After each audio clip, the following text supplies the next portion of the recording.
Ја слушате програмата Низ Светото Писмо.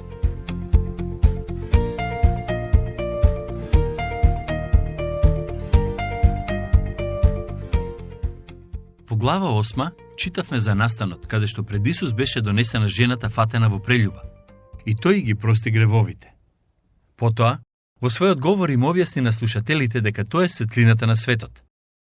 Сега е наред да ја читаме и обработиме глава 9. Глава 9. Исус му дава вид на слеп човек. Во глава 8 Исус тврди дека е светлината на светот, а потоа го исцели човекот кој беше слеп од раѓање. Тоа е настанот кој ќе го читаме и обработуваме во денешното проучување на Евангелието според Јован. Настаните кои се опишани во текстот кој е пред нас се случија некое време по оние во глава 8, која завршува со зборовите: тогаш зедоа камења за да ги фрлат на него. Исус се сокри и излезе од храмот. Не знам кој е вашиот став во однос на овие стихови, но сметам дека неговото криење и излегување од храмот беше некаков вид чудо, бидејќи не ми се верува дека можеше само да прошета низ толпата и да им избега. Се уште не беше дојден неговиот час, затоа не можеа да му направат ништо. Иако сметаа дека хули на Бог, зашто кажа дека постоеше пред Авраам и дека е великиот Јас сум од писмото, сепак во тој момент не можеа да му наштетат. Тие всушност не сватија дека Исус е навистина Бог и дека не лаже во врска со својот идентитет. Глава 9 започнува со зборовите: кога одеше, виде еден човек слеп од раѓање. Можеби ќе помислите дека овие настани се случија веднаш откако Исус излезе од храмот, но мислам дека помина одреден период помеѓу настаните од глава 8 и глава 9. Одреден период откако сакаа да го каменуваат. Тогаш Исус сретна слеп човек кој беше таков уште од раѓање. Мислам дека ова е единствениот случај кога Исус исцели личност која беше болна уште од раѓање. Има и други исклучителни аспекти на ова чудо, но за нив ќе размислуваме во текот на денешното проучување. Во првиот стих забележуваме јасен контраст. Од една страна го имаме Исус кој го виде слепиот, Исус имаше вид, а од друга страна е слепиот кој никој пат не видел ништо во животот. Слушнете го коментарот на учениците, откако и тие го видеа слепиот. Учениците негови го прашаа и рекоа: Рави, кој сгрешил? Тој или родителите негови да се родил слеп? Се обидуваат да дојдат до коренот и да дознаат која е причината за оваа болест. Всушност, сакаат Исус да им објасни и да разберат кој е виновен за здравствената состојба на болниот. Дали причината е негов личен грев или станува збор за грев на родителите? Сакам да кажам неколку зборови за слепилото. Според мене, тоа е една од најтрагичните болести кои некој може да ги има. Луѓето кои го имаат изгубено видот како сетило се соочуваат со потешки животни околности од оние кои ги загубиле другите сетила. Но, дали сте забележале дека неретко слепите луѓе се доста весели личности, особено оние кои се верни христијани? Имам добиено многу писма и пораки од слепи лица, кои ги слушаат овие библиски проучувања. И искрено можам да ви кажам дека тие се едни од најубавите писма, кои мене лично многу ме охрабруваат.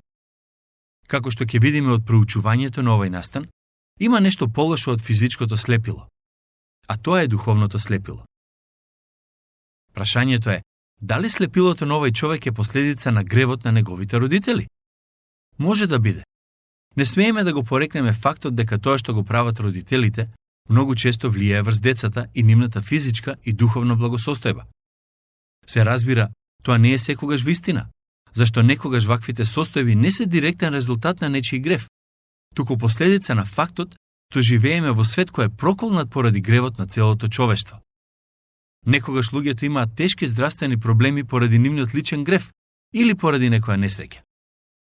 Сакам да кажам дека генерално гледано, некои болести се резултат на личен грев, а некои се случуваат поради сеопштиот грев и неговите последици. Слушнете што рече Исус за овој конкретен случај. Предпоставувам дека апостолите не очекуваа ваков одговор. Исус им одговори: ни тој, ниту родителите негови сгрешиле, туку за да се јават делата Божи врз него. Ова не значи дека Господ Исус го прогласи слепиот човек за духовно совршена личност. Кога вели дека ниту тој, ниту неговите родители не сгрешиле, тоа значи дека самата болест не е резултат на нивните гревови, а не дека слепиот и неговите родители се безгрешни луѓе. Ке се обидам да објаснам. Се надевам дека ова што ќе го кажам, ќе ви помогне да разберете што сакаше да каже Исус. Тој вели, ни тој, ниту родителите негови сгрешиле, туку за да се јават делата Божи врз него. Јас треба да ги вршам делата на оној што ме прати додека е уште ден. Зашто настапува ноќ, кога не ќе може никој да работи. Која е поентата на Исус? Сака да им каже на апостолите дека не треба да се обидуваат да го бараат виновникот. Главното прашање не е дали сгрешил слепиот или неговите родители. Целта е човекот да биде исцелен и да му се помогне. Многу е едноставно. Кога некој е болен, наместо да дебатираме зошто е тоа така, подобро е да му помогнеме. Пред некое време слушнав за една непријатна случка. Некој човек бил тешко повреден и однесен во болница, но таму не сакале да се погрижат за него, се додека не дознаат повеќе информации. Кој е, откаде е, кој ќе ја плати сметката за лекувањето и слично. Додека чекале да ги дознаат овие информации, неговата состојба уште повеќе се влошила и на крајот го префрлиле во друга болница. Исус сака да ги ослободи учениците токму од таков начин на размислување. Затоа им вели, да не го трошиме времето правејќи извештај за неговата состојба. Ајде да направиме нешто корисно за него. Потоа вели, јас треба да ги вршам делата на оној што ме прати додека е уште ден, зашто настапува ноќ, кога не ќе може никој да работи. Сетете се на изјавата на Исус, за која размислувавме минатиот пат. Јас сум светлината на светот. Сега вели дека ноќта е период кога сите ние сме на некој начин слепи. Не можеме да гледаме и не можеме да работиме. Христос е духовната светлина на светот, а без него ние сме слепи. Без него мнозина денес се слепи. Без него не можат духовно да гледаат. Тоа е светлината на светот. Потоа вели, додека сум во светот, јас сум светлина на светот. Исус е се уште во светот, но неговото присуство се манифестира преку Светиот Дух. Ако Светиот Дух не ни ги отвори очите, нема да можеме да ја согледаме нашата грешност и потреба од Бог. Слушнете што вели во стих 6. Штом го рече тоа, плукна на земја, направи кал со плунката и ги намачка со неа очите на слепиот. За жал, денес има луѓе кои на некој начин стојат во присуството на Исус, но се уште се слепи, не можат да видат. Како што Исус го допре овој слеп човек и му даде вид, така и ние имаме потреба да не допре и да ни даде духовен вид. Потребно ни е Исус да ги оживее нашите духовни очни нерви, бидејќи се во лоша состојба. Главното прашање не е кој сгреши, бидејќи сите сгрешија и се лишени од Божјата слава. Треба да бараме и да му дозволиме на Христос да ги допре нашите очи. Ако тој не ги допре твоите очи, нема да можеш да гледаш. Во црквите денес има многу луѓе кои се слепи, а не се свесни за тоа. Мислат дека се спасени, но реалноста е поинаква. Низ годините имам сретнато многу такви луѓе. Некои дури ми имаат кажано, ги слушав твоите библиски предавања и дури после неколку месеци ми се отворија очите и сватив што сакаш да кажеш. Пред неколку години слушав за еден вистински настан кој многу добро го илустрира тоа што сакам да го кажам. Во еден рудник се случила експлозија, поради која рударите биле заглавени внатре во темница. Луѓето кои сакале да им помогнат однадвор, морале да копаат за да дојдат до нив. Кога стигнале до нив, веднаш пуштиле две силни светла, за да видат каде се наоѓаат рударите и во каква состојба се. Кога ги вклучиле светлата, еден од помладите рудари рекол, не сваќам, стигна помошта, но зошто не сакаат да ни пуштат светла? Неговите колеги го виделе и им било јасно дека човекот ослепел како резултат на експлозијата. Денес има многу луѓе кои стојат во присуството на Христос, а сепак велат, вклучете го светлото. И Понтиј Пилат го направи тоа. Тој праша, што е вистината? А стоеше во присуството на оној кој рече, јас сум патот, вистината и животот. Треба да му дозволиме на Христос да ни ги допре очите, за да прогледаме. Забележете што направи за овој слеп човек. Плукна на земјата и направи кал со плунката. потоа ги намачка неговите очи со калта. Необично, зарем не? Стих 7. И му рече: оди и измий се во бањата Силоам, што значи испратен. Тој отиде, се изми и дојде гледајки. Господ го допре човекот, но исто така му кажа да оди да се измие во бањата Силоам. Како што можете да забележите, од човекот се бараше да биде послушен. Тоа е она што Христос го бара и од нас денес. Кога ќе ги допре нашите очи, тој бара да живееме во послушност кон неговиот збор. Слепиот го послуша и почна да гледа. Пред некое време проповедав во една црква, а по богослужбата ми прииде човек и ми кажа дека му се допаднала мојата проповед. Покрај другото, ми кажа дека сака да ми објасни кој е начинот на кој можеме да бидеме прифатени пред Бог. Кога почна да зборува, го прекинав и му кажав: не е важно што мислиш ти. Не е важно што мислам јас. Прашањето е што ни кажал Христос и дали сме спремни да го слушаме неговиот глас и да живееме во послушност. Вера и послушност. Нема друг начин како да живееме во заедништво со Исус. Исус го исцели слепиот човек и тоа го направи на многу необичен начин. Тој имаше различни методи на исцеление, но во се покажуваше дека е семоќниот Бог. Некогаш исцелуваше од далечина, друг пат ги допираше болните и тие добива исцеление. Трет пат болните беа во негово присуство, но ги исцели без воопшто да ги допре и слично. Замислете ситуација во која сите слепи луѓе кои Исус ги исцели се собираат заедно и ги споделуваат своите искуства и моменти во кои тој им го промени животот. Едниот ќе рече: Христос ме допре и така се исцелив. Секој што сака да биде исцелен мора да го доживее неговиот допир. Друг ќе рече: тоа е интересно искуство, но моето е поинакво. Исус ме исцели без да ме допре, дури не ни бевме на исто место. Тој заповеда од далеку и јас бев исцелен. И едниот и другиот го доживеа Господовото исцеление, но на различни начини. Но на тој собир би се појавил и човекот за кој читаме сега. Тој ќе рече: моето искуство пак е поинакво од вашите. Не само што бев на исто место заедно со Исус, не само што ме допре, туку ме помаза, а и ми кажа да одам да се измијам во бањата Силоам. Може би некој ќе рече: зошто има потреба да размислуваме за тоа? Ова е смешно. Се согласувам дека е смешно. Но реалноста е дека и денес има многу духовно слепи луѓе кои повеќе време минуваат разговарајќи за нивните искуства и за надворешното, отколку за внатрешниот допир на Господ. Се што треба да направиме е да дојдеме кај Исус, да му веруваме и да бидеме послушни. Тоа е најважното. Исус рече дека нема да ги избрка оние кои ќе дојдат кај него. Не е важно на кој начин Исус ќе го допре твојот живот и кој метод ќе го искористи. Важно е да те допре и да те промени. Потоа читаме: а соседите и оние што порано го беа гледале како слеп, рекоа: зар не е овој што седеше и питаше? Едни велеа: тој е, а други: личи на него. Тој пак зборуваше: јас сум. Луѓето имаа различни мислења во однос на исцелениот човек.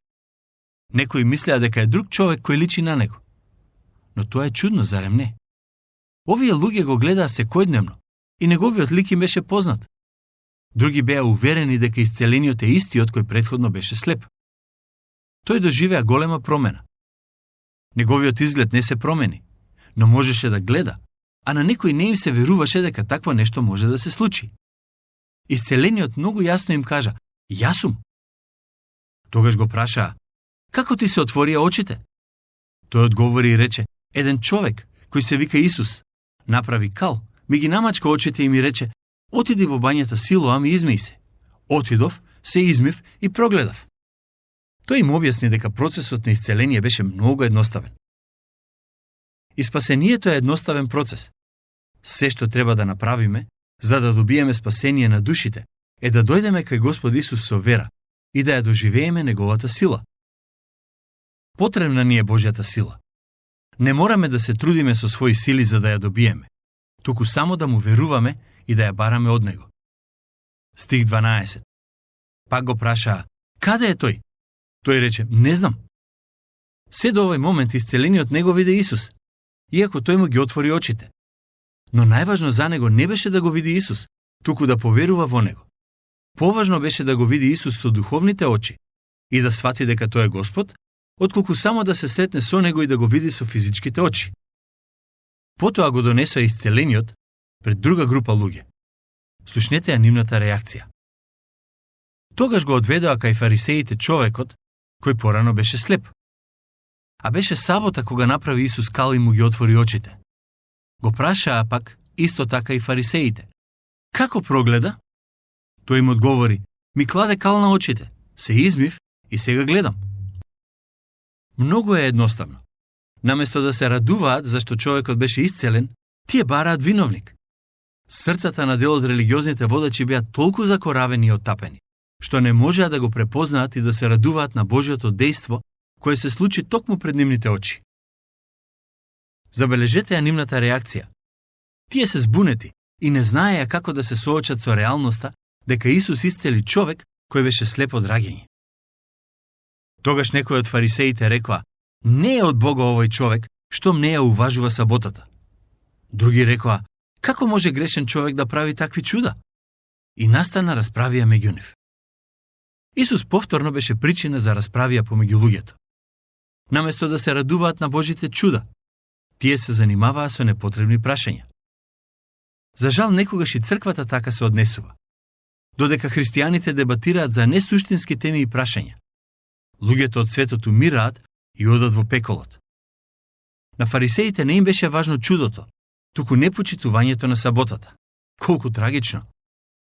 Почнаа да прават очајни обиди да го порекнат чудото на Исус. Му поставија религиозно прашање на исцелениот, а неговиот одговор не им се допадна. Па му рекоа на слепиот, ти, што велиш за оној кој ти ги отвори очите? А тој рече, пророк е. Но јудејците не поверуваа за него дека бил слеп и прогледал, додека не ги повикаа родителите на оној што прогледа. Интересно е тоа што кога луѓето не сакаат да веруваат во нешто, многу често се обидуваат да ја искомплицираат ситуацијата и ќе сторат се што е до нив само да не се соочат со вистината. Кога го прашаа слепиот што мисли за Исус, тој им рече дека е пророк, а тие не сакаат да го прифатат тоа како точен одговор. Затоа одлучија да разговараат со неговите родители. И ги прашаа, дали е ова вашиот син, за кого велите дека се родил слеп? Родителите негови одговорија и рекоа, знаеме дека ова е нашиот син и дека се роди слеп. Но како сега гледа, не знаеме. Или кој му ги отвори очите, не знаеме. Тоа е голем, прашајте го него, нека ви каже сам за себе. Беше апсолутно невозможно за религиозните водачи да го порекнат чудото кое се случи. Дојдоа кај родителите и сакаа да ги придобијат на своја страна. Денес има многу скептици, кои постојано го напаѓаат Исус и велат дека никогаш не правил чуда. Лесно е да се нападне Исус од денешна перспектива. Во тоа време никој не се осудуваше да каже дека чудата на Исус не беа вистинити. Родителите на исцелениот се плашеа, бидејќи, доколку го поддржат Исус, постоеше можност да ги исклучат од јавниот религиозен живот, односно од учеството во храмот или синагогата. Затоа не сакаа да кажат нешто добро за него.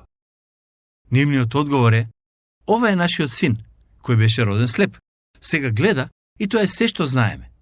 Не знаеме кој му даде вид, но знаеме дека не е ист како претходно. Стихови 22 и 23. Ова го рекоа неговите родители, бидејќи се плашеа од јудејците. Зашто јудејците се беа согласиле да биде исклучен од синагогата секој што ќе го признае за Христос. Затоа и родителите негови рекоа, тоа е возрасен, не го прашајте го. Ова е религиозна манипулација. Реалноста е дека ја има и во некои цркви денес. И е една од најштетните појави помеѓу оние кои се нарекуваат со Божјото име. Наместо да се соберат, да го поддржат човекот во неговиот нов почеток кој Исус му го даде, религиозните водачи се собраа за да се договорат како да го спречат ширењето на Божјиот збор. Трагично, нели? Што се однесува пак до родителите на исцелениот, тие само сакаа да бидат оставени на мир. Повеќе им значеше вклученоста во јавниот религиозен живот во контекст на синагогата, отколку промената во животот на нивниот син. Следниот пат ќе продолжиме со обработка на глава 9. Дотогаш, Бог нека ве благослови.